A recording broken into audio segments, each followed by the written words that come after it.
Hello viewers, কেমন আছেন সবাই? আশা করি সবাই সুস্থ ভালো আছেন। তো ভিউয়ার্স, পাসপোর্ট রিনিউ নিয়ে মানুষের ভিতর কমন কিছু প্রশ্ন থাকে। আর সেই প্রশ্নগুলার আসলে ধাপে, ধাপে আমি আপনাদেরকে উত্তর দেওয়ার চেষ্টা করব। নিশ্চয়ই এই প্রশ্নগুলো আপনাদের মনও থেকে থাকে আরকি। যেমন প্রশ্ন নাম্বার ১, যে আমাদের পাসপোর্টে কতদিন মেয়াদ থাকাকালীন আমরা পাসপোর্ট রিনিউ করার জন্য আবেদন করতে পারবো? এই একটা প্রশ্ন থাকে।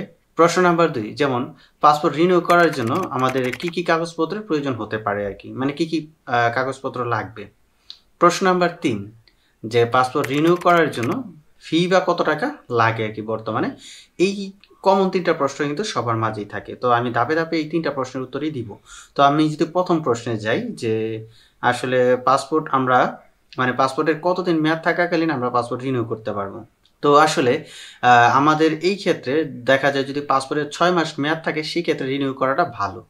তো তার মানে এই না যে আমাদের ৬ মাস থাকতে রিনিউ করতে হবে। আমরা চাইলে পাসপোর্টের মেয়াদ শেষ হয়ে যাওয়ার পরেও রিনিউ করতে পারি। চাইলে ১ মাস থাকতে, ১০ দিন থাকতে আমরা কিন্তু করতে পারি। তবে বেস্ট হয় আপনি যদি ৬ মাস থাকতে করেন।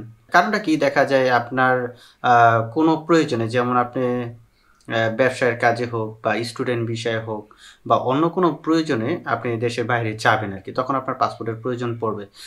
তখন আপনার কিন্তু দেখা যায় যে হঠাৎ করে আপনি কিন্তু পাসপোর্ট রিনিউ করতে আ পারছেন না আরকি। ঠিক আছে?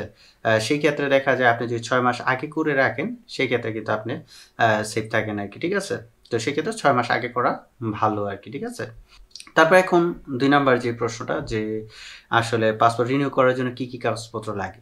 তো আমরা অনেকেই কিন্তু জানি না যে কি, কি কাগজপত্র লাগে। তো দেখেন, এই পাসপোর্ট রিনিউ করার জন্য আমাদের যে কাগজপত্রগুলো লাগে, প্রথমত আমাদের আবেদনপত্রের সারাংশের প্রিন্ট কপি। অর্থাৎ আমরা যে আবেদন করব তখন কিন্তু আমাদের আ একটা অ্যাপয়েন্টমেন্ট ডেট দিবে যে আমি কবে আ যাবো আরকি। ঠিক আছে? অর্থাৎ কাগজপত্র জমা দেওয়ার জন্য আমি কবে ওই পাসপোর্ট অফিসে যাবো আরকি। অ্যাপয়েন্টমেন্টের একটা ডেট সহ একটা আ প্রিন্ট কপি আপনাকে দিবে আরকি। ওইটা আপনাকে নিয়ে যেতে হবে আরকি যখন আবেদন করবেন আরকি, যখন আপনি যাবেন আরকি। ঠিক আছে? এটা নিতে হবে। ২ নাম্বার আপনার নিতে হবে কি? শনাক্তকরণ ডকুমেন্টের প্রিন্ট কপি। অর্থাৎ আপনি যদি দেখা যায় আপনার যদি আইডি কার্ড থেকে থাকে সেক্ষেত্রে আপনি ন্যাশনাল আইডি কার্ডের ফটোকপি নিয়ে যাবেন। আর যদি ন্যাশনাল আইডি কার্ড না থাকে সেক্ষেত্রে আপনি জন্ম নিবন্ধন যেটা অনলাইন কপি সেটা কিন্তু আপনাকে নিয়ে যেতে হবে। ঠিক আছে? আ তো এটা নিবেন আরকি। ওকে। তারপর আপনার লাগবে মানি অর্ডার বা ব্যাংক সার্টিফিকেট চেক। আ অর্থাৎ আপনি যে এই রিনিউর জন্য যে একটা ফি জমা দিতে হয় সেটা কিন্তু ব্যাংকে জমা দিতে হয়। তো ব্যাংকে যে জমা দিবেন, ব্যাংক কিন্তু আপনাকে একটা ডকুমেন্ট দিবে আরকি। ঠিক আছে? যেটাকে বলে হলো মানি অর্ডার বা ব্যাংক সার্টিফাইড চেক আরকি। এটা আপনাকে সাথে করে নিয়ে যেতে হবে। ৪ নাম্বার আপনার লাগবে আগের পাসপোর্ট। আগের পাসপোর্ট কিন্তু মাস্ট লাগবে আরকি। ও ডাটা পেজের প্রিন্ট কপি। অর্থাৎ আগের পাসপোর্টে যে আপনার একটা ডাটা পেজ আছে, কিন্তু প্রত্যেকটা পাসপোর্টের শুরুতে একটা ডাটা পেজ থাকে, সেখানে আপনার নাম, পিতার নাম, মাতার নাম ইত্যাদি, জন্ম তারিখ সবকিছু ডকুমেন্ট কিন্তু থাকে। ওই পেজটার একটা ফটোকপি আপনাকে কিন্তু দিতে হবে আরকি। ওকে? তো গেল ৪ নাম্বার। এখন আসেন ৫ নাম্বারে। সরকারি চাকরিজীবীদের ক্ষেত্রে, এটা কিন্তু সরকারি চাকরিজীবীদের ক্ষেত্রে আ গো বা এনওসি, মানে জিও, গো বা এনওসি লাগবে আরকি। যদি সেটা সরকারি চাকরিজীবী হন। আর যদি না হন সরকারি চাকরিজীবী তাহলে কিন্তু এটা প্রয়োজন নেই। ৬ নাম্বার, রেজিস্ট্রেশন ফর্ম বা আবেদনপত্রের প্রিন্ট কপি। অর্থাৎ আপনি যে যখন আবেদন করবেন, ঠিক আছে? ওই আ আবেদনের প্রিন্ট কপিটা আপনাকে কিন্তু নিয়ে যেতে হবে। একটা আবেদনের প্রিন্ট কপি, ১ম এ বলছিলাম কিন্তু আপনার আবেদনপত্রের সারাংশ, যেটা আপনাকে এই যেটা ডেট দিবে যেটাতে আরকি, অ্যাপয়েন্টমেন্টের ডেট ওইটা। আর এটা হলো মূল আবেদন ফর্মটা। এটা কিন্তু আপনাকে নিয়ে যেতে হবে। ঠিক আছে? তবে এটা নেসেসারি না। তবে অনেক সময় এটা কিন্তু চাই। আপনি নিয়ে যাবেন। ঠিক আছে? নিয়ে যেতে তো কোনো সমস্যা নেই। যেন আপনাকে আবার ফিরে না আসতে হয় এটার জন্য আরকি। ওকে? তো এই ৬ টা ডকুমেন্ট কিন্তু আপনাকে নিতে হবে। ৬ টা ডকুমেন্ট নিতে হবে যদি আপনি আ সরকারি চাকরিজীবী হন। আর সরকারি চাকরিজীবী না হলে ৫ টা। আপনার ওই যে সরকারি চাকরিজীবীদের ক্ষেত্রে যে জিও বা এনওসিটা লাগে সেটা কিন্তু আপনার লাগবে না আরকি। ওকে? ফাইন। এখন ৩ নাম্বার যে প্রশ্নটা ছিল, যে আসলে আপনার পাসপোর্ট রিনিউ করার ক্ষেত্রে ফি বা কত টাকা লাগে আরকি। তো পাসপোর্ট রিনিউ করার ব্যাপারে দেখেন, ২ টা বিষয় এখানে মাথায় রাখতে হবে। তো পাসপোর্ট রিনিউ কিন্তু ৫ বছর ১০ বছরের জন্য হয়। ঠিক আছে? আবার ৪৮ পাতা এবং আপনার হয় ৬৪ পাতার জন্য হয়।